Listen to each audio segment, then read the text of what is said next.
Good morning बच्चों, कैसे हैं आप लोग। आई होप आप लोग सब अच्छे होंगे। ठीक है, हम भी अच्छे, आप भी अच्छे। चलिए अच्छे अच्छे बने रहें। हम लोग बच्चों अपना डिटरमाइन कर रहे थे क्वेश्चन, और मैं आप लोगों को पढ़ा था प्रॉपर्टीज़। ठीक है, तो आज का लेक्चर बहुत ज़्यादा इंपॉर्टेंट है। अच्छे से देखिएगा, अच्छे से नोट करिएगा। ठीक है, कोई भी डाउट होता है तो स्क्रीनशॉट खींच के मुझे भेज दीजिएगा। ठीक है, पहले साईं बाबा का नाम लिख दें।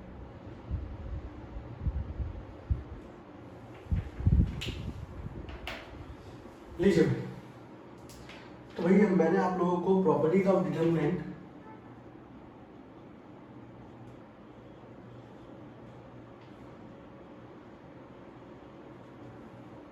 कुछ प्रॉपर्टीज मैंने आपको इलेबोरेट कर दी थी, बता दी थी नहीं। थोड़ा सा रिवाइज कर लेते हैं। पहले नंबर की बच्चों प्रॉपर्टी ये था कि भाई आपका कोई भी मैट्रिक्स हो, जैसे मान लीजिए एक सिंपल लेते हैं 2x2 2 3 4 5। ठीक है बच्चों, अगर बच्चों मैं इसको वो निकालूं डिटरमिनेंट, तो आपको पता है ये रेक्टेंगुलर ब्रैकेट को आप स्ट्रेट ब्रैकेट में कन्वर्ट करते हो। यहाँ लिखा मैंने 2 3 4 5, 2 का मल्टीप्लाई 5 से होगा बच्चों 10, 3 का मल्टीप्लाई 4 से होगा 12, और ये आंसर कितना आ जाएगा -2। और अगर मैं इसका ट्रांसपोज करता हूँ बच्चों, तो ट्रांसपोज करने में आपको पता है कि भैया रो और कॉलम आपस में क्या होता है, इंटरचेंज हो जाते हैं। तो यहाँ तो ये वाली जो रो है वो कॉलम में कन्वर्ट हो जाएगी, और ये वाली रो बच्चों किस में कन्वर्ट हो जाएगी, कॉलम में। अब अगर इसके ट्रांसपोज का बच्चों में डिटरमिनेंट निकालूं, तो 2 इंटू 5 10 -4 इंटू 3 12, आंसर कितना आ गया, -2। तो बच्चों पहले नंबर की प्रॉपर्टी जो है वो हम लोगों से ये कहती है कि किसी भी मैट्रिक्स के ट्रांसपोज का जो डिटरमिनेंट है वो उसके डिटरमिनेंट के एक्चुअल डिटरमिनेंट के क्या होगा, बराबर होगा। ये पहले नंबर की प्रॉपर्टी थी। ये हम लोग अपनी एनसीईआरटी क्वेश्चन नंबर 6 में अप्लाई करेंगे। उसको करने के 2 तरीके हैं। ठीक है, एक तरीका ये वाला भी अप्लाई करूंगा। दूसरे नंबर की बच्चों प्रॉपर्टी ये कहती है कि अगर कभी भी आपकी कोई भी एक रो और एक कॉलम, कोई भी 2 रो या 2 कॉलम आपके सेम हो जाते हैं, तो उसका आंसर क्या आता है बच्चों, 0 आता है। उदाहरण के लिए सिंपल सा, मैंने यहाँ लिखा 1 2 3, यहाँ लिखा बच्चों 4 5 6, यहाँ लिख दिया 1 2 3। तो अगर आप देखोगे बच्चों, तो वर्टिकली जो देखा जाता है वो होता है कॉलम, हॉरिजॉन्टली जो देखा जाता है वो होती है रो।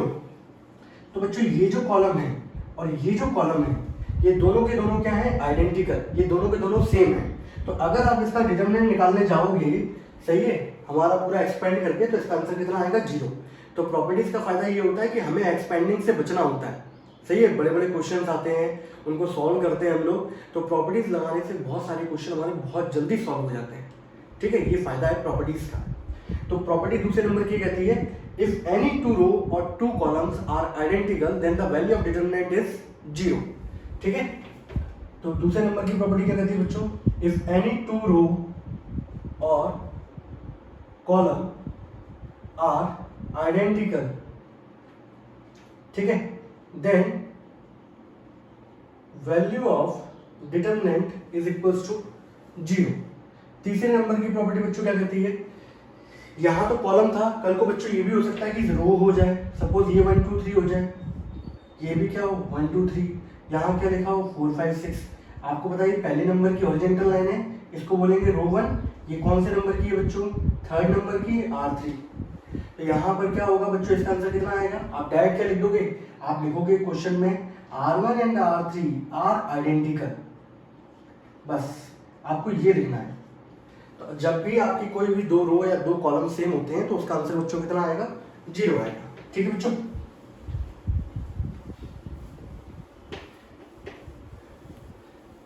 लेक्चर बहुत इंपॉर्टेंट होने वाला है ये वाला। उसके बाद बच्चों, उसके बाद एक वो था, अगर मान लीजिए डिटरमिनेंट दे रखा है, सपोज यहाँ दे रखा है ABC, यहाँ दे रखा है DEF, यहाँ दे रखा है GHI, ये डिटरमिनेंट है। ठीक है, इसमें आप कोई भी 2 रो को इंटरचेंज करोगे या किसी भी 2 कॉलम को इंटरचेंज करोगे, तो डिटरमिनेंट का आगे का जो साइन होगा वो हमेशा क्या होगा, चेंज होगा, या डिटरमिनेंट के बाहर हमेशा क्या आएगा, माइनस साइन आएगा। मान लीजिए फॉर एग्जाम्पल बच्चों, ये मेरी फर्स्ट रो है, दैट इज R1, ये मेरी बच्चों कौन सी है, 3rd रो है। मैं अगर यहाँ पर इनकी पोजीशन इंटरचेंज करता हूँ, इंटरचेंज करने के लिए जो एलिमेंट्री ऑपरेशन लगाएंगे वो इस तरीके का लगाएगा। अगर मुझे इसको इससे इंटरचेंज करना होता तो मैं लिख रहा होता R1 इंटरचेंजेस R2। बट मुझे इन एलिमेंट्स को कहाँ पहुंचाना है, ऊपर, इनको कहाँ पहुंचाना है, नीचे। तो मैंने R1 को इंटरचेंज कर दिया किससे, R3 से। तो होगा क्या, ये एलिमेंट तो बच्चों ऊपर पहुंचेंगे, GHI ABC नीचे आ जाएंगे, और यहाँ क्या होगा DEF, और पूरे डिटरमिनेंट के आगे क्या लग जाएगा बच्चों, माइनस साइन। ठीक है, आप यही सेम ऑपरेशन कॉलम में भी कर सकते थे। अब मान लो फॉर एग्जांपल ये कॉलम नंबर कौन सा है 1, ये कौन सा है कॉलम नंबर बच्चों 2, मुझे इसको इधर लेके आना है। तो ऑपरेशन क्या लगेगा, C1 इंटरचेंजेस C2। कोई बच्चा बोले C2 इंटरचेंजेस C1, लगा सकते हो, उससे कोई फर्क नहीं पड़ेगा। अब बेटा ये ऑपरेशन लगने के बाद अब कहानी कैसी होगी, ये सारे एलिमेंट HEB ये यहां पर आ गए, GDA यहां आ गया, IFC ये आ गया, लेकिन डिटरमिनेंट के बाहर क्या आएगा, माइनस साइन। माइनस पहले से था बच्चों, तो नेगेटिव नेगेटिव क्या हो जाएगा, पॉजिटिव। तो आपको ये समझना है कि भाई interchange of any two row और column, then the value of determinant get interchanged by minus sign, negative sign. तो जब भी आपकी कोई दो रो या दो कॉलम को आप इंटरचेंज करोगे तो बाहर हमेशा क्या आएगा, डिटरमिनेंट के, दैट इज नेगेटिव साइन आएगा बच्चों। यहाँ तक कोई डाउट किसी को, ठीक है। इसके बाद बच्चों कौन सा था प्रॉपर्टीज हमारी, कि किसी भी डिटरमिनेंट के अंदर आप किसी भी, मान लो कोई भी नंबर है या कोई भी वेरिएबल है, किसी को भी आप मल्टीप्लाई करते हो तो वो पर्टिकुलर किसी एक रो से हो सकता है या तो पर्टिकुलर किसी एक कॉलम से हो सकता है, ठीक है। अगर कॉमन भी निकालना होगा तो आप किसी एक रो से निकालोगे या तो किसी एक कॉलम से निकालोगे। ये प्रॉपर्टी बड़ी याद रखिएगा, बहुत इंपॉर्टेंट है। उसके बाद मैंने आप लोगों को एक प्रॉपर्टी बताई थी बच्चों कि अगर आपका कोई भी डिटरमिनेंट सपोज वो इस तरीके से लिखा गया है, A plus alpha 1, B plus alpha 2, C plus alpha 3, ठीक है। यहाँ लिखा है B1, यहाँ इसकी जगह A1 कर दूं, ठीक है, A2 और यहाँ क्या कर देते बच्चों A3, ठीक है। ये B1 B2 और ये क्या है B3, C1 C2 और ये क्या है बच्चों C3।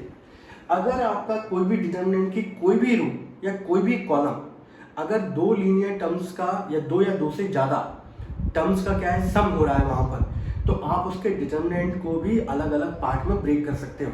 लेकिन एक चीज याद रखिएगा, पर्टिकुलर ब्रेक होगा जो पोर्शन, वो कोई एक रो ब्रेक होगी या कोई एक कॉलम ब्रेक होगा एक टाइम पर। आप ऐसा नहीं कर सकते सभी को ब्रेक कर दो एक टाइम पे। तो अगर मैं इसको सॉल्व करना चाहूँ तो इसको मैं ऐसे दो डिटरमिनेंट के टर्म में लिख सकता हूँ बच्चों, ठीक है। पहले वाले में यहाँ पे B1 B2 B3 तो ऐसे ही रहेगा और C1 C2 C3 भी ऐसे ही रहेगा। यहाँ भी B1 B2 B3 ऐसे ही रहेगा, C1 C2 C3 ऐसे ही रहेगा। अब ये वाला जो पहली वाली रो है वो दो टर्म से मिलकर बन रही है, A1 प्लस अल्फा 1। तो पहले वाले में तो A1 A2 A3 आ गया, दूसरे वाले में क्या आ जाएगा अल्फा 1 अल्फा 2 अल्फा 3। कल को और जुड़ा होता μ1 μ2 μ3, तो एक डिटरमिनेंट और जड़ जाता μ1 μ2 μ3 और नीचे हो जाता B1 B2 B3 C1 C2 C3, ठीक है। लेकिन एक टाइम पे एक ही टूटेगा। कल को सोचो यहां पर अगर B1 प्लस μ1 लिखा होता बच्चों, ऐसे लिखा होता, ठीक है। अब कोई बच्चा सोचे कि ये भी टूटेगा ये भी टूटेगा, नहीं, एक टाइम पे एक ही टूटेगा। अब जब पहला वाला टूट रहा है तो दूसरा वाला नहीं टूटेगा, दूसरे वाले में ऐसे ही रहेगा, ठीक है। बहुत सारे बच्चों को कंफ्यूजन हो जाता है, बहुत सारे लोग गलती भी कर देते हैं यहाँ पर, ठीक है। ये ऐसे ही रहेगा। तो टूटने का मतलब ये है कि टूटेगा कोई एक, या तो आप ऊपर वाले को तोड़ लो या तो नीचे वाले को तोड़ लो, और जितने टर्म्स उसके अंदर आ रहे होंगे आप उतने टर्म्स के अंदर उसके डिटरमिनेंट को क्या कर सकते हो, ब्रेक कर सकते हो। ये रो वाइज दे रखा था, कल को ये कॉलम वाइज होता तो कॉलम वाइज ब्रेक हो जाता, ठीक है। ये वाली प्रॉपर्टी बच्चों बहुत इंपॉर्टेंट है, आप एक काम करो इसको नोट कर लो फटाफट जल्दी से।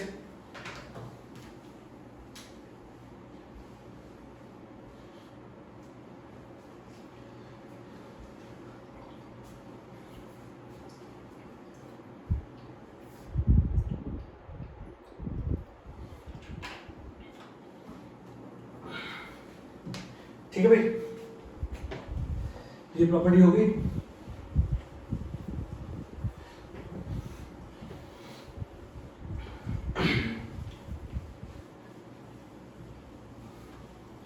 फिर फिर बच्चों जो अगले नंबर की प्रॉपर्टी है वो ये है कि आप पर्टिकुलर कोई भी डिटर्मिनेंट जैसे दे रखा है, सब ये दे रखा है 1 2 3, यहाँ दे रखा है 0 4 1 और यहाँ दिया है -2 3 और ये दिया 5, ठीक है। अब इसके बाद की जो प्रॉपर्टी है, अगर मान लो इसके बाद इतनी प्रॉपर्टी लगने के बाद भी कोई क्वेश्चन सॉल्व नहीं होता है तो लास्ट में हम लोग क्या करते हैं, 5वें नंबर की प्रॉपर्टी ये होती है कि आप किसी भी रो और किसी भी कॉलम में यहाँ पे एलिमेंट्री ऑपरेशन लगाएंगे। मैट्रिक्स के अंदर बाउंडेशन थी कि आप रो लगा सकते हो या तो कॉलम लगा सकते हो, लेकिन डिटरमिनेंट के अंदर कोई बाउंडेशन नहीं है। आप रो लगाना है रो लगाओ, आप कॉलम लगाना है कॉलम लगाओ, दोनों लगा सकते हो एक टाइम पे, एक ही क्वेश्चन में, ठीक है। तो भाई ये प्रॉपर्टी ये क्या कहती है कि आप किसी भी रो को, सही है, किसी भी दूसरी रो को ऐड कर सकते हो। इसको RI RJ कर देता हूं, ठीक है। तो किसी भी रो में ये जो रो होगी जिसमें आप ऑपरेशन लगाने वाले हो, इसको मैंने I से डिनोट किया। मुझे नहीं पता पहली वाली रो सेलेक्ट कर रहे हो, दूसरी तीसरी चौथी कौन सी है, ठीक है। वैसे 3/3 होगी तो 3 तक ही होगी हमारे पास। तो किसी भी रो में आप दूसरी रो को ऐड कर सकते हो और वो भी बाद में दूसरी रो में आप किसी भी स्केलर नंबर का पर्टिकुलर क्या कर सकते हो, मल्टीप्लाई कर सकते हो, ऐड कर सकते हो, सब्ट्रैक्ट कर सकते हो, कुछ भी कर सकते हो। सेम ऑपरेशन किसके साथ चलता है, कॉलम के साथ। किसी भी कॉलम में आप किसी भी दूसरे कॉलम को ऐड कर सकते हो, ठीक है। और दूसरा वाला जो कॉलम होगा उसमें आप किसी भी नंबर को मल्टीप्लाई कर सकते हो और मल्टीप्लाई करने के बाद पहले वाले में ऐड कर सकते हो, माइनस कर सकते हो। वो आपको खुद देखना पड़ेगा कि आपको ऐड करना है कि माइनस करना है। और बाद में जो क्वेश्चन होता है वो खुद बताता है कि भाई कहाँ पे आपको ऐड करना है, कहाँ माइनस करना है, वो सब सीख जाओगे आप, ठीक है। और वैसे आप लोगों ने एलिमेंट्री ऑपरेशन पढ़ रखा होगा मैट्रिक्स का, तो आप बहुत अच्छे तरीके से पहले सीखे हुए हो, ठीक है। तो ये ऑपरेशन है, इसके थ्रू आप ये ऑपरेशन लगाओगे तो डिटरमिनेंट की वैल्यू पे कोई इफेक्ट नहीं पड़ता। इनको लगाने की जरूरत क्या पड़ती है, क्योंकि क्वेश्चन हमारा लेंथी दिख रहा होता है, उसको बहुत सिंप्लीफिकेशन वाली फॉर्म में लेके आना पड़ता है। That's why we are going to क्या कहते हैं, ऑपरेट दीज ऑपरेशंस, ठीक है। हम लोग इन ऑपरेशंस को लगाते हैं। अब ऑपरेशंस कैसे लगेंगे, इंटरचेंज वाला तो आप सीख ही चुके हो, ठीक है। आपको जैसे मान लो बच्चों, मुझे यहाँ पर इस वाली रो को देखना है, इस वाले नंबर को मुझे क्या करना है, एक काम करता हूँ, अभी कुछ नहीं करता, ऑपरेशन बताता हूँ कैसे कैसे लगते हैं, ठीक है। ये आपको पता है कौन सी रो है फर्स्ट, ये कौन सी रो है बच्चों सेकंड, ये कौन सी रो है थर्ड, ठीक है। अभी मैं जो ऑपरेशन लगाने वाला हूँ बच्चों वो है ऑपरेशन, यहाँ लगाता हूँ पहले नंबर का ऑपरेशन, ठीक है। आप लोग देखना, R1 changes to R1 plus R2 plus R3। मैं ऑपरेशन क्या लगा रहा हूँ, मैं तीनों रो को ऐड कर रहा हूँ। अगर किसी बच्चे को डाउट होता है तो बच्चों हॉरिजॉन्टल लाइन होती है, इसको बोलते हैं हम लोग रो, ठीक है। मैंने ऑपरेशन क्या लगाया, मैं चेंज लेके बच्चों किसमें आ रहा हूँ, पहली वाली रो में। जिसमें चेंज आता है वो ऐसे ही लिखा रहेगा, इसमें कभी भी किसी भी नंबर का मल्टीप्लाई नहीं होगा, ठीक है। बाद में R2 और R3 को आप ऐड कर सकते हो। तो मैंने ऑपरेशन क्या लगाया, फर्स्ट रो में मुझे चेंज लाना है और तीनों रो को मैंने क्या कर दिया, ऐड। अब जब तीनों रो को ऐड करूंगा तो पहली वाली रो का एलिमेंट 1 है, यहाँ पे दूसरा 2 है और यहाँ पे 3 है। इन तीनों को ऐड कर दो बच्चों। तो जब मैं तीनों को ऐड करूंगा तो चेंज किस में आएगा बच्चों, फर्स्ट रो में। तो 3 तो 5 प्लस 1 कितना हो गया 6, 4 प्लस 1 5 प्लस 0 बच्चों कितना हो गया 5, 5 3 8, 8 में से 2 के बच्चों कितना हो गया 6। बाकी की रो पे कोई इफेक्ट नहीं पड़ेगा। तो इस ऑपरेशन को लगाने के बाद ये कंडीशन आएगी। अब हो सकता है मैं इसके अंदर ऑपरेशन बच्चों ये वाला लगाता हूँ लोग, मुझे R2 changes to R2 minus R1, जिसमें चेंज करना है उसको तो आप ऐसे ही रखोगे। दूसरी वाली रो में आप किसी भी नंबर का मल्टीप्लाई कर सकते हो, 1/2 1/3 1/7 1 कुछ भी, 2 3 5 -2 -3 -5 किसी का भी। लेकिन पहली वाली रो को जिसमें आप चेंज कर रहे हो उसको आपको ऐसे ही रखना पड़ेगा। बाकी आप दूसरी रो को जिसको भी ऐड कर रहे हो उसी में आप इसके लिए मल्टीप्लिकेशन करा सकते हो, बाकी कुछ नहीं कर सकते। तो मैं यहाँ पे ऑपरेशन बच्चों क्या लगा रहा हूँ, मैं एक सिंपली बता के चल रहा हूँ ताकि आप लोग क्या थोड़े से फैमिलीज हो जाओ। मैंने ऑपरेशन लगाया बच्चों, R सेकंड वाली रो में से पहली वाली रो को क्या करना है, माइनस करना है। चेंज किस में आना है बच्चों, सेकंड रो में। सेकंड रो ये है, इसमें से पहली वाली रो को माइनस करना है। तो बच्चों 2 में से बन जाएगा, पहले तो चेंज किस में आएगा, फर्स्ट में। पहली वाली रो और थर्ड वाली रो में चेंज नहीं आएगा, तो पहली वाली रो और थर्ड वाली रो में कोई चेंज बच्चों नहीं आएगा। चेंज आना था सेकंड वाली रो में। क्या लिखा ऑपरेशन, सेकंड वाली रो में से पहली वाली रो को क्या कर दो, माइनस कर दो। तो 2 में से 1 जाएगा बच्चों, कितना बचेगा 1। 4 में से 0 जाएगा बच्चों 0, सॉरी कितना बचेगा बच्चों, दैट इज 4। और 3 में से ये जाएगा, माइनस करोगे तो 3 में से माइनस करूंगा -2, तो नेगेटिव नेगेटिव क्या हो जाएगा बच्चों, +2, एंड 3 + 2 कितना हो जाएगा 5। तो अगर मैं ये ऑपरेशन लगाता हूँ तो मुझे रिजल्ट ये मिलेगा।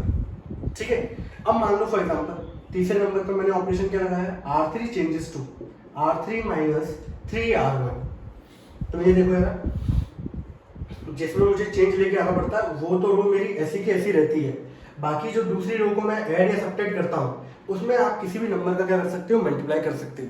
तो ये रो क्या कर रही है, मैंने यहाँ पे क्या कंडीशन लगाई कि मुझे चेंज लाना था थर्ड रो में, पहली और दूसरी रो में तो कोई चेंज ही नहीं आएगा भाई। ठीक है, अब मैंने क्या किया, तीसरी वाली रो में से पहली वाली रो को वो भी किससे मल्टीप्लाई करके 3 से माइनस करना है। अगर मैं इसको 3 से माइनस करूंगा, 3 से मल्टीप्लाई किया बच्चों मैंने इसको, 3 × 1 कितना हो गया 3, 3 में से माइनस करूंगा बच्चों कितना आ जाएगा 0, 3 × 0 कितना होगा 0, 1 में से 0 जाएगा बच्चों 1, 3 से मल्टीप्लाई करूंगा बच्चों -6, और 5 में से माइनस करूंगा -6 को बच्चों कितना हो जाएगा ये 5 + 6 दैट इज इक्वल टू 11। तो अगर मान लो ये मैं ऑपरेशंस लगाता तो ये मेरा डिटरमिनेंट क्या होता, चेंज होके आता। ठीक है, कोई डाउट किसी बच्चे को, बोलो भाई, किसी भी प्यारे बच्चे को कोई डाउट है क्या इसके अंदर, नहीं है? आगे बढ़ो। ठीक है बच्चों, तो ये इस तरीके के ऑपरेशंस लग सकते हैं। अब मैं आपको वो वाला ऑपरेशन, अच्छा देखो ये ना, हमारा जो डिटरमिनेंट के अंदर जब हम लोग सॉल्व करते हैं तो हमारा मेन पर्पस जो होता है वो ये होता है कि ज़्यादातर पोजीशंस पे क्या चाहिए होता है, 0 चाहिए होता है। क्या चाहिए होता है, ज़्यादातर पोजीशन पे हमारा जो पर्पस होता है वो चाहिए होता है हमें 0। ठीक है, यहाँ 3 था और हेल्प जो हम लोग ज़्यादातर लेते हैं वो 1 की लेते हैं। यहाँ 1 था, ठीक है, 1 की हेल्प क्यों लेते हैं, ये है नंबर 3 बच्चों। यहाँ पे 0 कब आ सकता है, जब मैं इसको 3 से मल्टीप्लाई कर दूँ, इसमें से क्या कर दूँ, माइनस कर दूँ। ठीक है, तो मैंने अब यहाँ पर इसको 1 को हेल्प क्यों ली जाती है, क्योंकि 1 में आप उसके जस्ट अपोजिट नंबर को क्या कर दो, मल्टीप्लाई कर दो, उसके साथ ऐड कर दो, इसलिए क्या किया जाता है, 0 किया जाता है। अब मान लो फॉर एग्जाम्पल, बड़े ध्यान से देखते चलना, आराम से 2 बार लेक्चर देखना, आप एक बार ये ऑपरेशन समझ जाओगे तो फिर आपको कोई टेंशन नहीं होगी। अब मैं आप लोगों से ये बोलूँ भाई कि मुझे यहाँ पर इस पोजीशन पे मुझे 0 चाहिए, तो आप लोग क्या बोलोगे, सर वेरी गुड, बहुत जल्दी बना देंगे हम लोग 0। मुझे यहाँ पे दिख रहा है 1, सर इसकी हेल्प ले लेते हैं हम। यहाँ पर अगर मैं 2 का मल्टीप्लाई कर दूं और इसमें से क्या कर दूं, माइनस कर दूं, तो 2 का मल्टीप्लाई होने पे 2 हो जाएगा, 2 में से माइनस करूंगा तो क्या हो जाएगा, 0 हो जाएगा।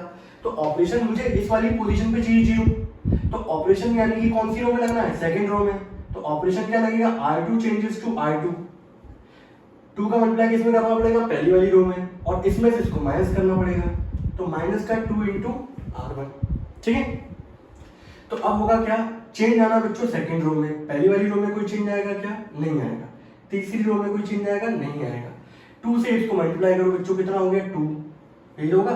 2 में से 2 माइनस करोगे बच्चों, कितना हो गया 0, 2 से मल्टीप्लाई करोगे 0, 4 में से 0 जाएगा बच्चों, दैट इज 4, 2 से मल्टीप्लाई करोगे -4, 3 में से माइनस करोगे -4, तो कितना हो जाएगा बच्चों 7।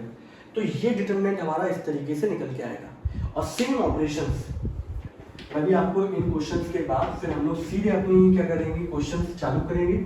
ठीक है, इसके बाद आपको एक आइडिया मुझे प्रोवाइड करना है कि भाई किस तरीके से हमारे ऑपरेशंस लगते हैं, बाकी आप क्वेश्चन देखो सब समझ जाओगे आराम से। ठीक है, अब मान लो यहीं पे मैंने लिखा 1 2 3, यहाँ लिख दिया मान लो 4 5 6, और यहाँ एक काम करता हूँ, यहाँ लिख देता हूँ 2, और चलो कुछ नहीं लिखे रहने वाला। ठीक है, और यहाँ लिखता हूँ 5, यहाँ 0, यहाँ 1। ठीक है, अब यही सेम ऑपरेशन कॉलम के अंदर भी लिख सकते हैं। अगर मान लो मुझे पहले वाले कॉलम पे ये चाहिए कि तीनों को ऐड करना, अब बेटा कॉलम ऐसे यहाँ पे इस तरीके से रखा जाता है, कॉलम होते हैं वर्टिकली। अब मैं ऑपरेशन क्या लगा रहा हूँ, C1 + C2 + C3। ये जरूरी नहीं कि यही लगेगा, वो आपकी कंडीशन पे डिपेंड करता है कि आप कौन से कॉलम को ऐड करोगे। कई बार रो के थ्रू करते हैं, कॉलम के थ्रू, सब लगते हैं बेटा, बहुत मजा आता है। मैंने तीनों कॉलम को ऐड कर दिया, चेंज किस में आना है, पहले वाले कॉलम में, दूसरे वाले कॉलम में कोई चेंज नहीं आएगा, तीनों को ऐड कर दो बच्चों, 5 + 4 9 + 1 10, 0 + 5 + 2 7, 1 + 6 + 7, और ये +3 कितना हो जाएगा बच्चों 10। तो पहला यानी कि अगर मैं ये ऑपरेशन लगाता हूँ कॉलम में, तो मुझे रिजल्ट ये वाला मिलेगा। ठीक है, अब मान लो किसी बच्चे का मान लो ऑपरेशन आने वाला है C2 changes to C2 minus C1, ये मान लो बच्चे ने ऑपरेशन लगाया। तो ऑपरेशन लगाने के बाद भाई C2, अब देखो मैंने गलती लिख दिया था, C3 लिख दिया था, C2 आएगा। जिसमें आप चेंज कर रहे हो उसको हमेशा पहले नंबर पे लिखोगे और उसमें से आप किसी भी कॉलम को माइनस कर सकते हो और किसी नंबर से मल्टीप्लाई करके ऐड माइनस सब्ट्रैक्ट कुछ भी कर सकते हो। ठीक है, तो भाई यहाँ पे मैंने क्या किया, कॉलम 2 में से कॉलम 1 को माइनस कर रहा हूँ। तो भाई पहले चेंज किस में आ रहा है, कॉलम नंबर 2 में, तो पहले वाले कॉलम में तो कोई चेंज नहीं आ रहा भाई। इसमें से इसको माइनस कर दो बच्चों, 4 में से 1 गया 3, 5 में से 2 गया 3, 6 में से 3 गया बच्चों 3। ठीक है, यहाँ तक कोई दिक्कत। अब बच्चों मान लो कोई ऑपरेशन लगाना चाहता है कि सर मैं तो ये ऑपरेशन लगाऊंगा, तो मुझे सर यहाँ पे 0 चाहिए। कितना चाहिए मुझे 5 की पोजीशन पर सर 0 चाहिए और 5 वाला है कॉलम नंबर 3 में। तो मैंने बोला था कि आपको जब भी 0 चाहिए तो आप हेल्प किसकी ले लो, 1 की। तो यहाँ दिख रहा है 1 पहले वाले कॉलम में। अगर मैं इस वाले कॉलम को मल्टीप्लाई कर दूं बच्चों 5 से और इसमें से क्या कर दूं माइनस, तो ऑपरेशन क्या लग जाएगा, कॉलम 3 कॉलम 1 को 5 से मल्टीप्लाई करो और इसमें से क्या कर दो माइनस। अब ये अगर मैं ऑपरेशन लगाता तो कंडीशन मेरी क्या आती, चेंज किस में आना है बच्चों, कॉलम नंबर 3 में। तो पहले वाले कॉलम में तो कोई चेंज नहीं आना, मैंने इसमें 5 से मल्टीप्लाई किया, 5 आ गया, 5 में से 5 जाएगा बच्चों 0, यहाँ 10 आ गया, 5 इंटू 2 10, 0 में से 10 जाएगा बच्चों माइनस 10, यहाँ 15 आएगा, 1 में से 15 जाएगा बच्चों माइनस का 14। तो ऑपरेशन लगने के बाद की कहानी कुछ इस तरीके की होगी। ठीक है, आप नोट कर लो इसको अच्छे तरीके से।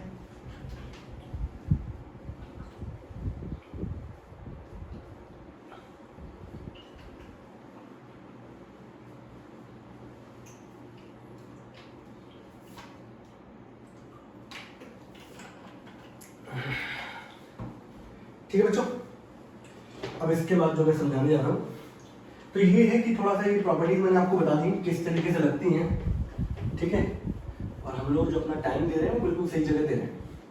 इसके बाद जब मैं आपको क्वेश्चन कराऊंगा तो बड़े अच्छे तरीके से समझ आएगा। अब देखो यार, अब 2 कंडीशन आती हैं बेटा।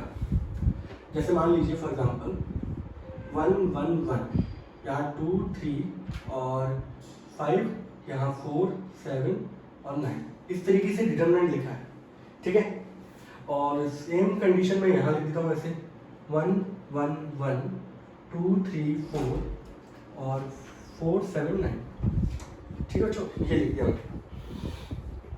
आपके पास जब भी क्वेश्चन आप जब आगे चल के डिटरमिनेंट को सॉल्व करोगे तो आपके पास 2 कंडीशन आती होंगी, या तो ये पूरी की पूरी पर्टिकुलर क्या होगा, ये पूरा कॉलम दिख रहा है, इस पूरे कॉलम में सारे के सारे एलिमेंट क्या है 1 1 1, इस वाली रो के अंदर सारे एलिमेंट क्या है 1 1 1। तो आपके पास कुछ क्वेश्चन को जब आप सॉल्व करोगे प्रॉपर्टीज लगाने के बाद ये कंडीशन आपके पास सामने आएगी। तो ये कंडीशन जब भी आपके सामने आए तो आपको करना क्या है बच्चों, आपको बताया कि भाई यहाँ पर मैंने क्या बताया था, डिटरमिनेंट सॉल्व करने का जो हमारा पर्पस होता है किसी प्रॉपर्टीज से, वो हमारा पर्पस ये होता है कि ज़्यादातर पोजीशन पे क्या है 0 है।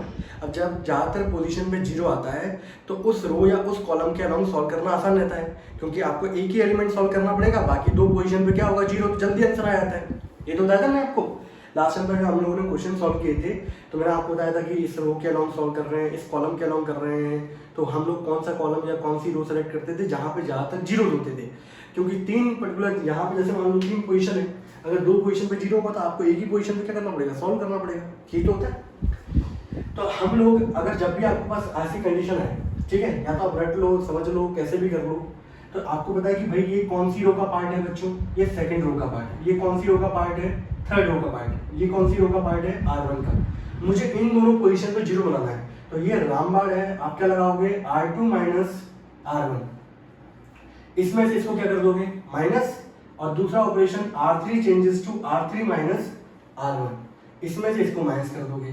तो ये ऑपरेशन लगाने के बाद क्या आएगा बच्चों, पहली वाली देखो चेंज किस में आ रहा है, सेकंड और थर्ड में।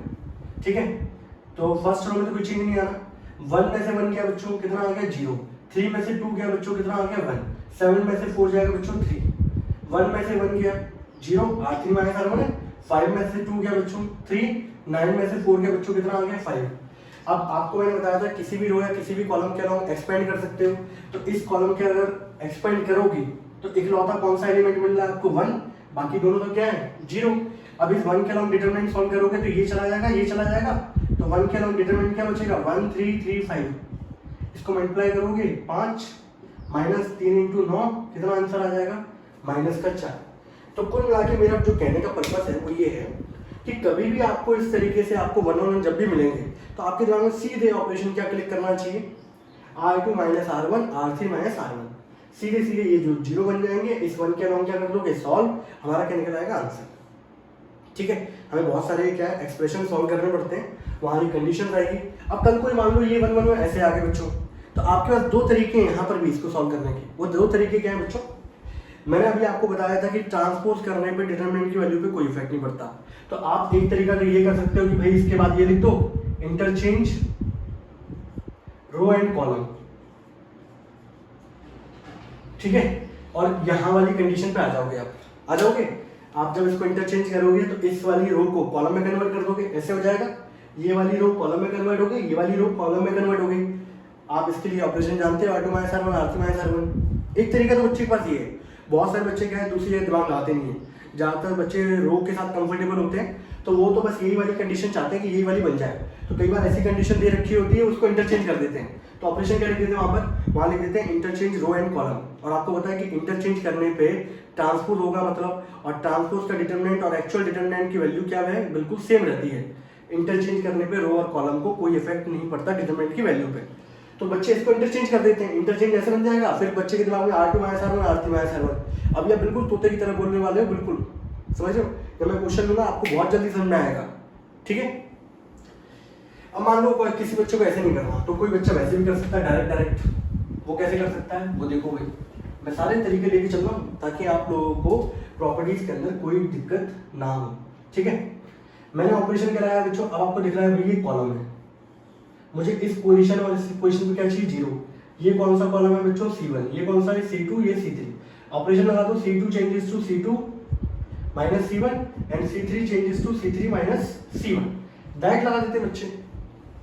चेंज किसमें आएगा बच्चों C2 और C3 में, पहले वाले कॉलम में तो कोई चेंज नहीं आना, इसमें से इसको बच्चों माइनस करोगे क्या आएगा 0।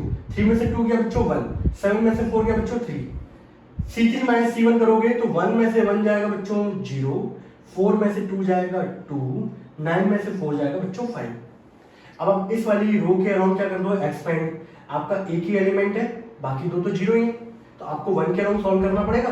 तो आप जब 1 के अराउंड सॉल्व करोगे तो आपका डिटरमिनेंट क्या होगा, इस कॉलम को छोड़ दो, इस रो को छोड़ दो, तो 1 के अराउंड डिटरमिनेंट क्या आएगा 1 3 2 5। 1 into 5 कितना होगा 5, 3 2 जा,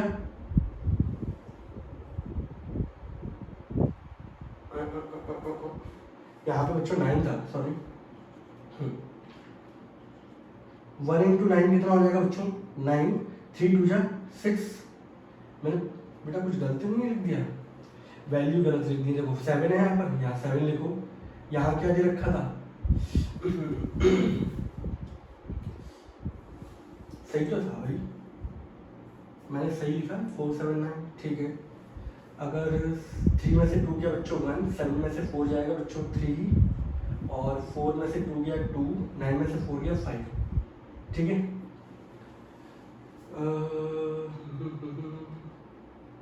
2 3 5, देखो बच्चों गलती क्या करी यहाँ पे 5 था, ठीक है, 2 3 5 था, 2 3 5 4 7 9 4 7 9। अब करते देखो, 3 में से 2 गया बच्चों 1, 7 में से 4 गया बच्चों 3, 5 में से 2 गया बच्चों कितना आएगा 3, 9 में से 4 गया 5। अब आप इसको जब मल्टीप्लाई करोगे तो आपके पास क्या आएगा, ये रो और ये कॉलम चला गया 1 3 3 5। 1 into 5 कितना होगा बच्चों 5, 3 into 3 कितना होगा 9। आपका आंसर कितना आ गया -4। तो आप जब रो से कर रहे थे तो भी आंसर -4 था, कॉलम से कर रहे हो तो भी आंसर क्या है -4। तो कल को आपके पास ये कंडीशन आ जाए 1 over वाली, या ऐसे आ जाए, ऐसे आएगा तो C2 changes to C2 minus C1, आंख बंद करके लगानी है, C3 changes to C3 minus C1। ऐसे आ जाए R2 changes R2 minus R1, R3 minus R1, ये लगा दो। कल को इसमें कंफर्टेबल नहीं हो तो इसको इंटरचेंज रो एंड कॉलम, तो ये इंटरचेंज हो गया, ये कन्वर्ट हो जाएगा, और ये प्रॉपर्टी आप लोग अपने माथे पे लिख लो, सही है, फोरहेड पे लिख लो, कहीं पे भी लिख लो कि R2 changes to R2 minus R1, R3 changes to R3 minus R1। अब आप इसको देख लो, अच्छे से नोट कर लो, फिर मुझे बताओ।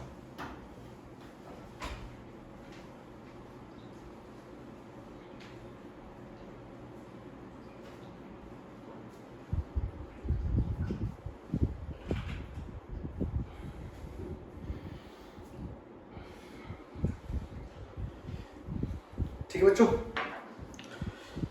अब ये तो मैंने आपको पूरा का पूरा क्या है प्रॉपर्टीज के बारे में सारा का सारा बता दिया, ठीक है।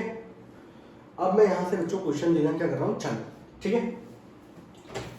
प्रॉपर्टीज में बहुत सारे क्वेश्चन बनते हैं, ठीक है, और आप लोगों को बस क्वेश्चन प्रैक्टिस करना है। मैं आपको जितने क्वेश्चन करा दूँ उतने कर लूँ, उसी से हमारा सारा काम हो जाना है अच्छे तरीके से।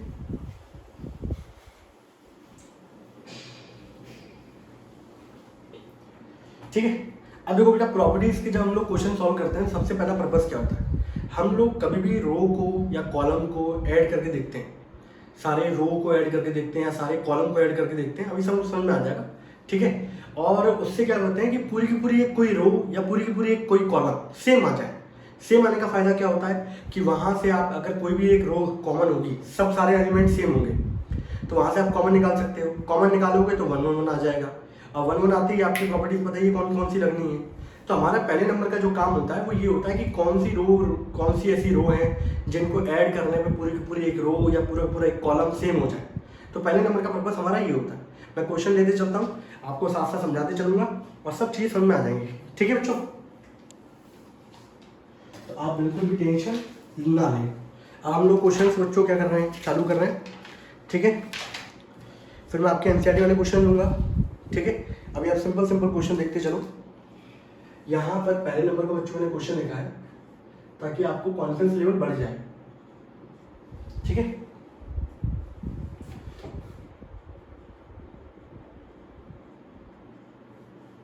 ये देखा बच्चों, अब मुझे इसको सॉल्व करना है, इसका आंसर मुझे चाहिए 0 के बराबर, ठीक है। तो कैसे करूंगा, तो मेरा पहला जो मैं एक बोलते हैं पर्सपेक्टिव देखने का नजरिया, तो वो पहला नजरिया मेरा ये रहता है कि भाई मैं सोचता हूँ कि किस रो को ऐड कर दूं या कौन से कॉलम को ऐड कर दूं जिससे क्या हो जाए सबके सब सेम हो जाए। तो मुझे दिख रहा है कि अगर मैं इन दोनों को ऐड करूंगा तो a प्लस बी प्लस सी आएगा, इन दोनों को ऐड करूंगा तो a प्लस बी प्लस सी, इन दोनों को ऐड करूंगा तो a प्लस बी प्लस सी। बोलो आएगा कि नहीं आएगा, यस और नो। अब मान लो यही क्वेश्चन कल को आपको ऐसे दे रखा हो, बड़े सही तरीके से लेके चल रहा हूँ बच्चों मैं, ताकि मैं चाहता हूँ आप लोगों को कोई भी दिक्कत ना हो, ठीक है। तो यहाँ मुझे पता चल रहा है कि भाई अगर मैं इन दोनों को ऐड कर दूंगा तो मेरा यहाँ पे पूरा का पूरा सेम बन जाएगा a plus b plus c. तो मैंने ऑपरेशन क्या लगाया, अब बच्चा ऑपरेशन ये भी लगा सकता था, C2 changes to C2 plus C3। ये एलिमेंट ऐड हो रहे हैं बच्चों, आमने सामने वाले ऊपर नीचे वाले होते हैं तो रो होता है, आमने सामने वाले होते हैं तो क्या होगा कॉलम। इसको इसके साथ ऐड करना है, इसको इसके साथ, इसको इसके साथ, तो आपको क्या करना पड़ेगा, कॉलम सेलेक्ट करना पड़ेगा। तो मैंने यहाँ पे बच्चा ऑपरेशन ये भी लगा सकता है, बच्चा ऑपरेशन ये भी लगा सकता है, ठीक है। आपके ऊपर डिपेंड करता है कि आप कौन सा ऑपरेशन लगा रहे हो। मैं ऑपरेशन लगा रहा हूँ बच्चों C3 changes to C3 plus C2। Operation लगाने के बच्चों फायदा क्या होगा, जब मैंने इन दोनों को ऐड किया तो यहाँ हो गया a प्लस बी प्लस सी, इन दोनों को ऐड किया बच्चों a प्लस बी प्लस सी, इन दोनों को ऐड किया बच्चों a प्लस बी प्लस सी, ठीक है। अब इसका फायदा क्या हुआ, इस पूरे कॉलम में आपको दिख रहा है a प्लस बी प्लस सी आ रहा है, और मैंने आप लोगों को बताया था कि किसी भी रो या किसी भी कॉलम से आप कॉमन निकाल सकते हो, ठीक है। तो मैंने यहाँ पे क्या लिखा, अगले स्टेप में taking out common a plus b plus c from C3, column number 3 से जब मैंने बाहर निकाला बच्चों तो ये इस तरीके से आ जाएगा, यहाँ 1 1 1, यहाँ ABC, यहाँ क्या आ जाएगा बच्चों 1 1 1। आपका कॉलम नंबर 1 और कॉलम नंबर 3 ये कैसे हो गए, आइडेंटिकल। तो यहाँ पे क्या देखोगे, C1 and C3 are identical. आपको पता है इसका आंसर कितना हो जाएगा 0। अब कल क्वेश्चन ये ऐसा दे रखा होता तो आपको दिखना चाहिए कि भाई मैं इन दोनों का अगर मैं ऐड कर दूंगा बच्चों तो यहाँ पर मेरा a प्लस बी प्लस सी आ जाएगा। अब यहाँ पर नीचे ऊपर एलिमेंट ऐड हो रहे हैं, ये तो है, इसके साथ ये वाले एलिमेंट ऐड होंगे, तो ये कैसे ऑपरेशन लग रहा है, रो वाइज ऑपरेशन लग रहा है। तो ऑपरेशन में मैंने क्या लगाया, R3 changes to R3 plus R2, ठीक है। R3 changes to R3 plus R2, जिसमें चेंज कर रहे होते हैं वो तो हमेशा रहेगा। दूसरी वाली रो को आप किसी भी नंबर से मल्टीप्लाई कर सकते हो, लेकिन यहाँ पे ऐसी कोई नीड है नहीं, सही है। पहले वाली रो में कोई चेंज नहीं, ABC नहीं, दोनों को ऐड करूंगा बच्चों क्या आ जाएगा a plus b plus c, यहाँ क्या आ जाएगा a plus b plus c, a plus b plus c. अब इस वाली रो के अंदर आप लोगों को कॉमन दिख रहा होगा a plus b plus c, तो आप यहाँ पे क्या लिखोगे, taking out common a plus b plus c from R3। तो जब मैंने कॉमन निकाला बच्चों तो बाहर आ जाएगा a plus b plus c, यहाँ बचेगा 1 1 1, यहाँ होगा a b c और यहाँ हो जाएगा 1 1 1। आपको दिख रहा है कि पहली वाली रो और तीसरी वाली रो क्या है, आइडेंटिकल। आपका आंसर कितना हो जाएगा बच्चों, 0। बस आपको लिखना पड़ेगा कि R1 and R3 are identical. तो कल को क्वेश्चन इस तरीके से भी हो सकता है, इस तरीके से हो सकता है, लेकिन आप लोगों का जो पहला वाला नजरिया होगा वो ये होगा भाई कि हम लोग किस रो को या किस कॉलम को ऐड करें जिससे हम लोगों के सारे एलिमेंट क्या हो जाए, सेम हो जाए। ठीक है, तो मैं एक तरीके से सारे क्वेश्चन लेके चल रहा हूँ, आप लोग उसी पैटर्न से लेके चलना। आप लोगों का रिवीजन भी बहुत जल्दी तरीके से होगा और समझ भी बहुत अच्छे तरीके से आएगा। इसको नोट कर लो बच्चों।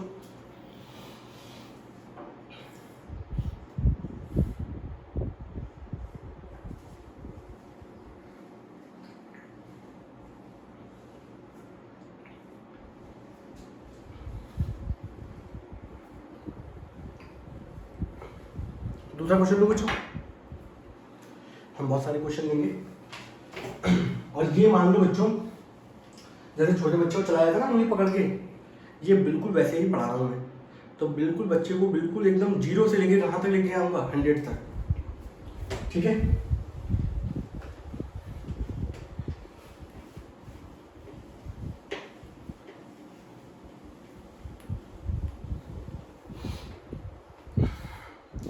लीजिए भाई दूसरा क्वेश्चन लेता हूँ।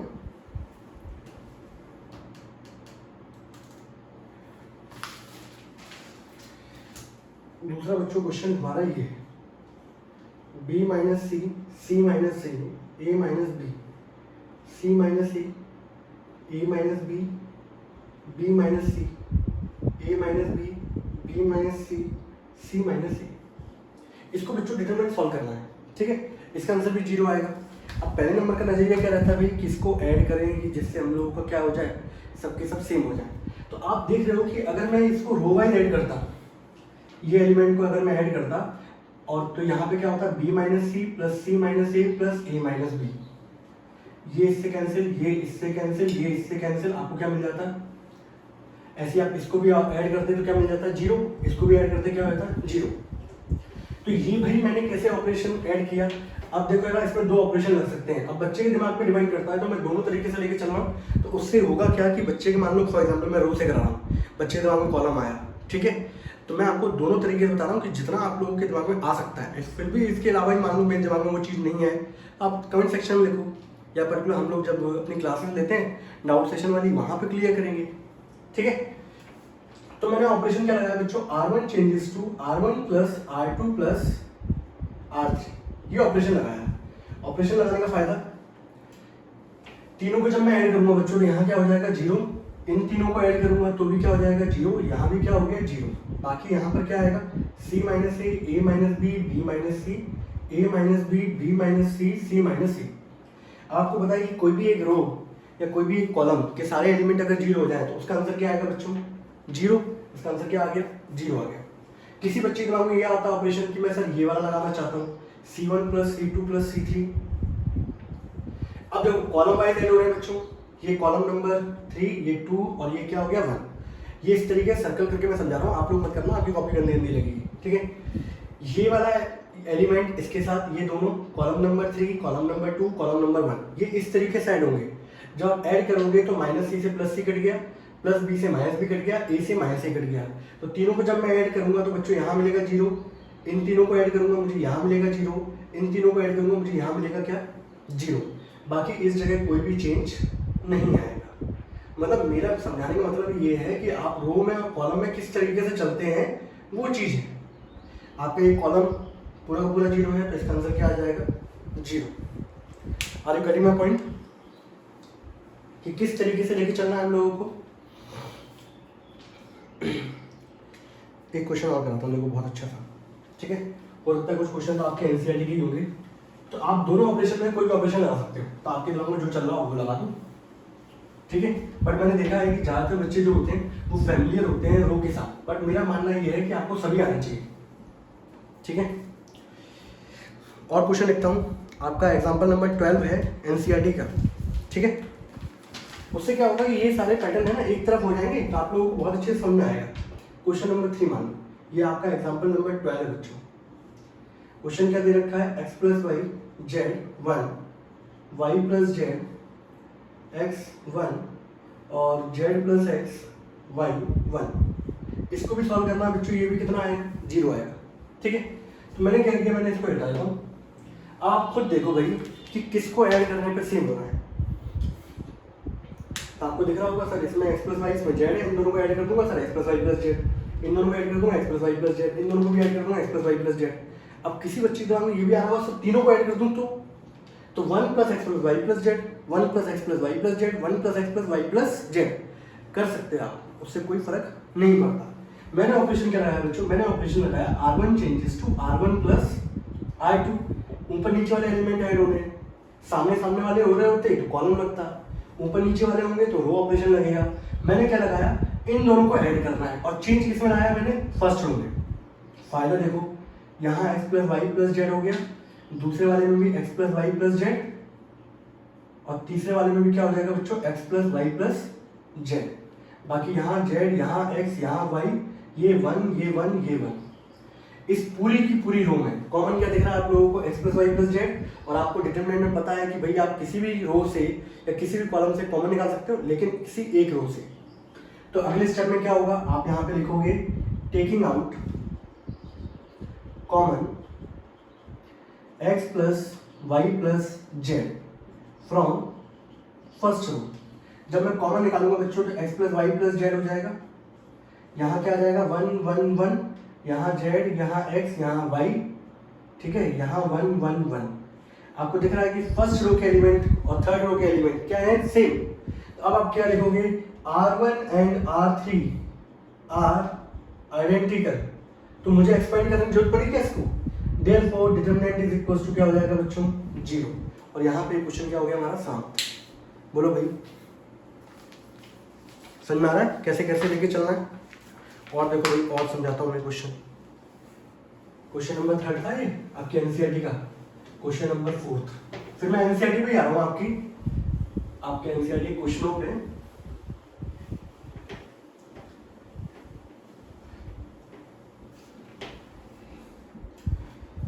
अगला क्वेश्चन क्या है बच्चों, वो दे रखा है। अब देखो थोड़ा सा आपको नजरिया लेके चलना पड़ेगा। आप इनिशियली में एकदम सोचा आपको सब कुछ आ जाए तो नहीं आएगा, थोड़ा सा ध्यान रखिए, सब कुछ चीजें आएंगी, ठीक है। और बाद में बहुत मजा आता है क्वेश्चनों करने में भी। अभी आप तोते की तरह बोल रहे होगे सर इसको ऐड कर दो, ये कर दो, वो कर दो।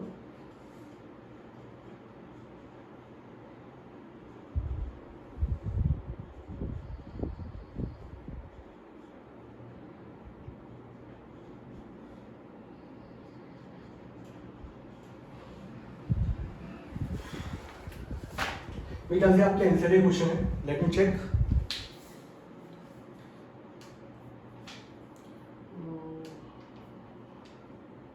ब्राइटनेस बढ़ा दी जाए भाई,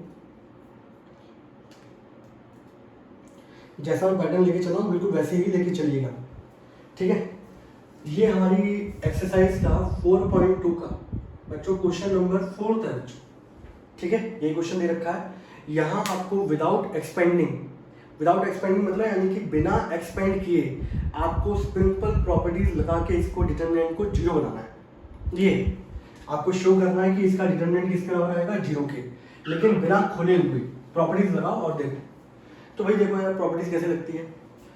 अब एक नजरिए ये आता है बच्चों के दिमाग में आता है कि भाई यहाँ पे 1 1 1 दिख रहा है, लेकिन सर यहाँ पे लगा दो फटाफट R2 - R1 R3 - R1। लेकिन बेटा क्वेश्चन में ये बोला गया है कि आपको बिना एक्सपेंड किए करना है।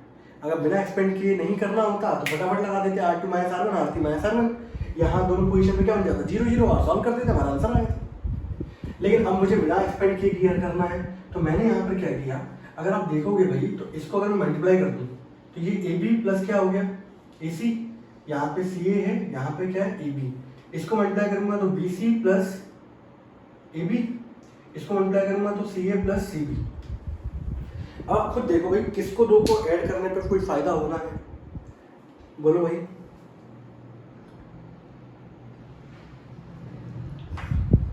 तो आपको दिख रहा होगा कि अगर मैं इन दोनों को ऐड कर दूं AB BC AC, AB BC AC, AB BC AC, अगर मैं इन दोनों को ऐड कर दूंगा तो पूरा का पूरा क्या हो जाएगा, सेम हो जाएगा। और सेम में फायदा क्या होता है, कॉमन निकाल लो, वन आ जाएगा।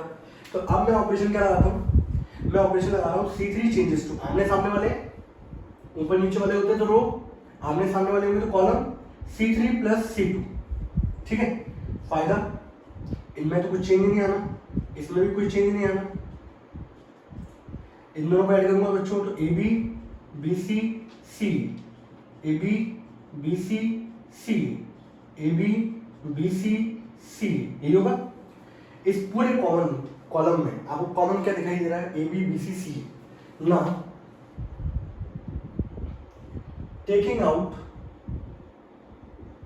Common A plus B plus C from column number 3, ठीक है।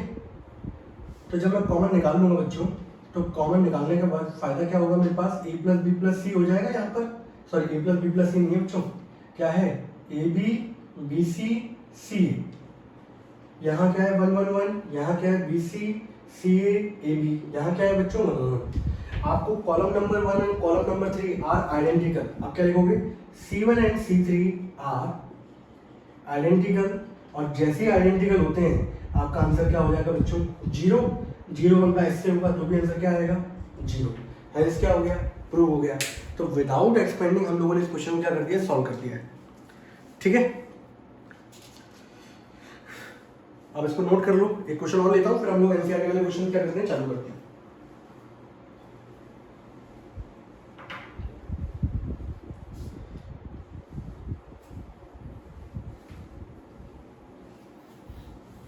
ठीक है भाई, चलिए अगला क्वेश्चन बढ़ते हैं हम लोग।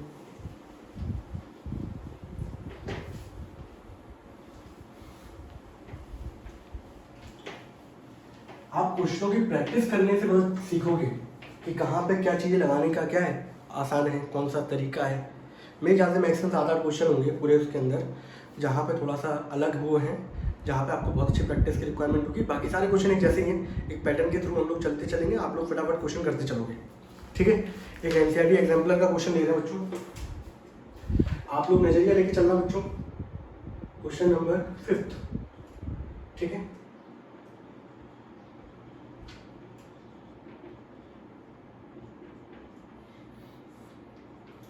और बेटा हमेशा ऐड कराने का फायदा नहीं होता, कई बार सब्ट्रैक्ट कराने का भी फायदा होता है, ठीक है, जो कि आप लोग इस क्वेश्चन में देखोगे।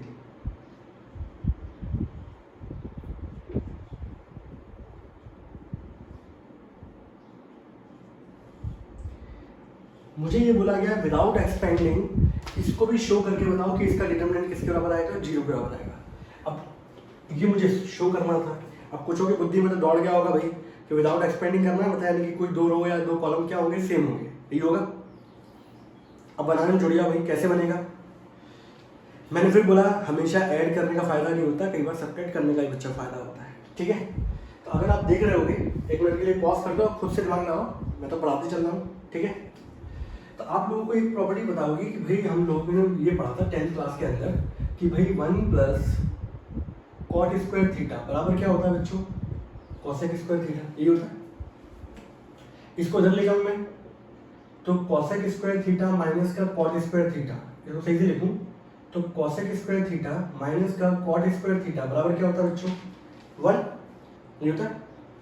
अब अगर देखा जाए तो इसमें से अगर मैं इसको माइनस कर दूं, कॉसेक माइनस क्या आएगा cot, and that is equals to 1। 42 में से 40 चले गए तो कितना आएगा 2। यहाँ cot square minus cosec square है, तो cot square minus cosec square कितना आएगा, जब कॉसेक माइनस कॉट 1 आता है, कॉसेक माइनस कॉट 1 आता है बच्चों, तो अगर मैं पोजीशन चेंज कर दूंगा तो क्या आएगा -1। तो यहाँ पे फायदा ये होगा कि मैं ऑपरेशन लगा रहा हूँ C1 changes to C1 minus C2, आमने सामने वाले कॉलम ऑपरेशन लगेगा, थर्ड वाली कॉलम में कोई चेंज नहीं, सेकंड वाले कॉलम में कोई चेंज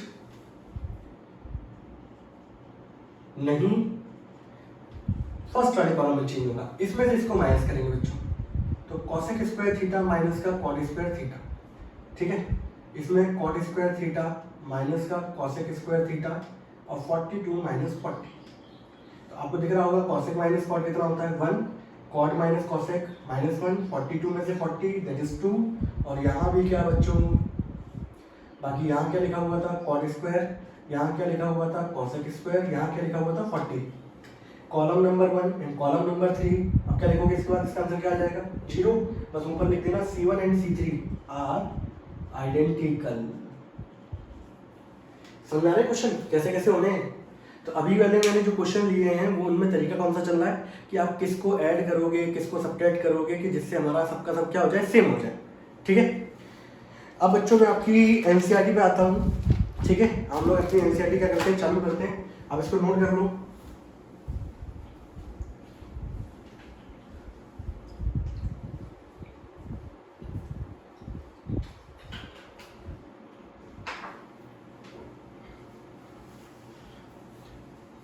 ठीक है,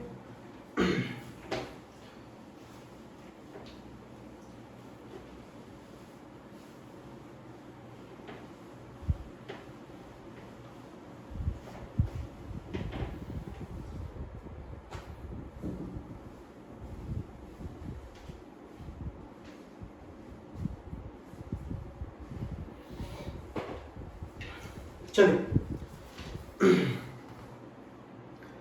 एक्सरसाइज 4.2 क्वेश्चन नंबर फर्स्ट। ठीक है, exercise 4.2 question number first. X y z a b c x plus a y plus b z plus c. आपको बोला गया है क्वेश्चन में using the property of determinant and without expanding from question number 1 to 7 prove that, यानी कि 1 से लेके 7 तक के जो क्वेश्चन है, जबकि इसमें गलत लिखा हुआ है 7वें नंबर का क्वेश्चन आपको एक्सपेंड करना होगा तभी वो सॉल्व होगा। ठीक है, तो आपको शुरुआत के 1 से लेके 7 तक जो क्वेश्चन हैं उनको बिना एक्सपेंड किए हुए आपको प्रूव करना है, ये है क्वेश्चन। ठीक है, तो भाई ये वाला क्वेश्चन है। अब देखो बेटा, इसको सॉल्व करने के 3 तरीके हैं मैं आपको बताऊँ। ठीक है, हर बच्चे का दिमाग अलग अलग होता है, कोई अलग तरीके से लगा रहा है, मैं तीनों तरीके लेके चल रहा हूँ। ठीक है, आप लोग देख लेना अपने हिसाब से कि आपका तरीका कौन सा वाला था। पहली बात तो बच्चे के दिमाग में ये आता है कि भाई यहाँ पर सर अगर मैं इन दोनों को ऐड कर दूँ तो x प्लस ए हो जाएगा, y plus b z plus c, और ये वही लिखा हुआ है। तो पहले वाले बच्चे ने ऑपरेशन क्या लगाया, आमने सामने वाले को ऐड कर रहा है, तो उसने क्या किया C1 changes to C1 plus C2 कर दिया। ठीक है, यहाँ पर तो x प्लस ए है, y प्लस बी है, z प्लस सी है। चेंज किस में आएगा, पहले वाले कॉलम में। अगर इन दोनों को मैं ऐड करूंगा बच्चों कितना आ जाएगा, x प्लस ए, यहाँ आ जाएगा y प्लस बी, यहाँ क्या आ जाएगा z प्लस सी। आ गया, आपको दिख रहा है कि column number 3 and column number 1 are identical, C1 and C3 are क्या हो गया बच्चों, आइडेंटिकल। इसका आंसर कितना आ गया बच्चों, 0। हेंस क्या हो गया, प्रूव हो गया। एक बच्चे के दिमाग का तो ये था। दूसरे बच्चे ने बोला कि सर मैं यहाँ पे ये कर सकता हूँ, अगर मैं इन दोनों को ऐड कर दूँ, या मैं एक काम करूँ सर, कॉलम नंबर 3 में से मैं इन दोनों को माइनस कर दूँ, तो x इसमें से ये माइनस कर दूँ और ये माइनस कर दूँ, तो ये ऑपरेशन लगेगा। ठीक है, तो भाई चेंज आएगा थर्ड में, पहले वाले में तो चेंज नहीं आएगा। बोलो आएगा क्या, इसमें से इसको ही माइनस करोगे तो ये चला जाएगा, इसको माइनस करोगे तो ये आ जाएगा 0 0 0। कोई एक कॉलम 0 हो गया तो आंसर कितना आ गया, 0। तीसरा तरीका भाई, तो बच्चे के दिमाग में देखो सब तरीके आ सकते हैं। कोई बच्चे के दिमाग में ये तरीका आ सकता है, किसी बच्चे के दिमाग में ये तरीका आ सकता है, और किसी बच्चे के दिमाग में तीसरा वाला तरीका भी आ सकता है। तो मैं सारे तरीके को लेके चल रहा हूँ बच्चों। ठीक है, तीसरा वाला तरीका बच्चों क्या है, मैंने आप लोगों को बताया था कि कोई भी कॉलम या कोई भी रो अगर 2 या 2 से अधिक टर्म से मिलकर बन रहा होता है तो उसको हम लोग एक्सपेंड कर सकते हैं in the form of determinant. तो ये वाला जो कॉलम है बच्चों, ये 2 टर्म से मिलकर बन रहा है, तो मैंने बोला इसको तोड़ सकते हैं हम लोग, तोड़ दें। तो भाई तोड़ने वो देखो ऐसे होता है, तो इसको जब तोड़ा जाएगा तो उन दोनों में तो column number 1 and column number 2 क्या होंगे, सेम। अब पहले वाले में क्या आ जाएगा, एक्स वाई जेड, और दूसरे वाले में क्या आ जाएंगे, ए बी सी। अब फायदा ये दोनों सेम हो गए, यहाँ पे C1 and C3 are identical, यहां देखोगे तो C2 and C3 are identical. असल में तोड़ने वाला कहाँ काम आता है, तो यहाँ पे बच्चों इसका आंसर भी 0 प्लस 0, आंसर कितना हो गया, 0। तो यहाँ पे क्वेश्चन हमारा क्या हो गया बच्चों, सॉल्व हो गया। कोई डाउट, कोई दिक्कत किसी बच्चे को नहीं है। क्वेश्चन नंबर सेकंड मैंने आपको करा ही दिया अभी, ठीक है। क्वेश्चन नंबर फोर्थ मैंने आपको करा दिया है। क्वेश्चन नंबर थर्ड पे आ रहा हूँ बच्चों में, ठीक है। समझ में आया? तो इस क्वेश्चन को जो सॉल्व करने के हमारे पास जो नजरिए थे वो 3 थे। तो आप तीनों में से कोई भी तरीका अपने हिसाब से देख लो, आपको जो अच्छा लग रहा हो, आपके दिमाग में आ रहा हो, वो वाला आप नोट करो, आगे बढ़ने दो, ठीक है। अब क्वेश्चन नंबर सेकंड में आपको करा ही चुका हूँ, क्वेश्चन नंबर थर्ड पे आता हूँ, ठीक है भाई। क्वेश्चन नंबर थर्ड क्या है बच्चों? 2 3 5 7 8 9।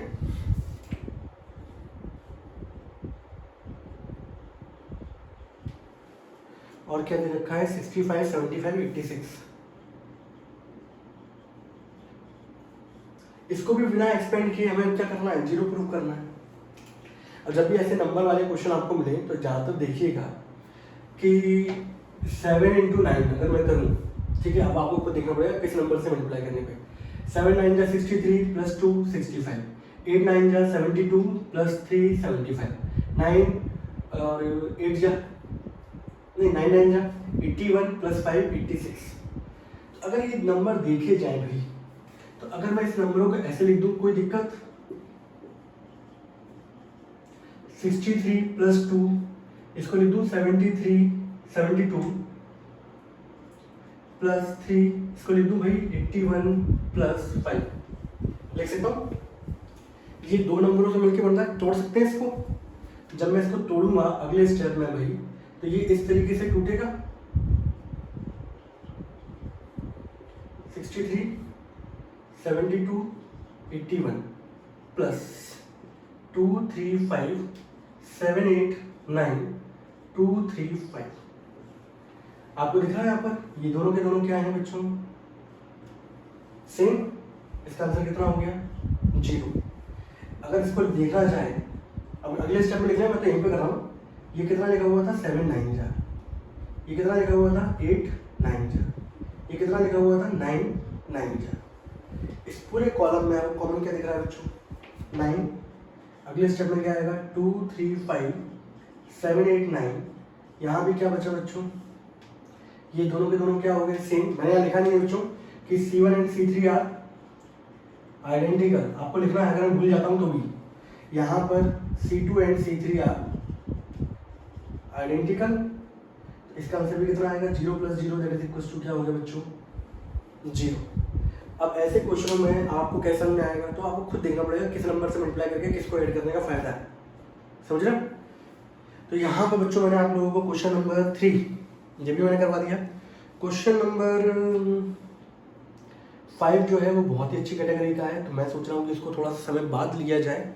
अभी इनिशियल फेज में आपको समझाने का कोई मतलब नहीं बनता, ठीक है। तो 3 और 6 क्वेश्चन नंबर 7 से मैं सोच रहा हूँ कि चालू करूँगा अगले लेक्चर में, ठीक है। तो बच्चों हम लोग आज के लिए इतनी काफ़ी है, ठीक है। अब आप लोग एक काम करिएगा, मैंने आपको जो समझाया है उसको अच्छे तरीके से पढ़िएगा, लेक्चर को 2 बार देखिएगा, ठीक है। बिल्कुल बारीकी से समझाया है, तो किसी बच्चे ने मैट्रिक्स नहीं पढ़ा होगा तो भी उसको समझ में आ जाएगा, ठीक है। पर आपका ये काम है कि इस लेक्चर को अच्छे तरीके से 2 बार देखें, नोट डाउन करें सभी चीज़ों को, और फिर भी कोई डाउट होता है तो मुझे स्क्रीनशॉट क्या करें? व्हाट्सएप करें, ठीक है। तब तक के लिए बच्चों टाटा एंड बाय बाय।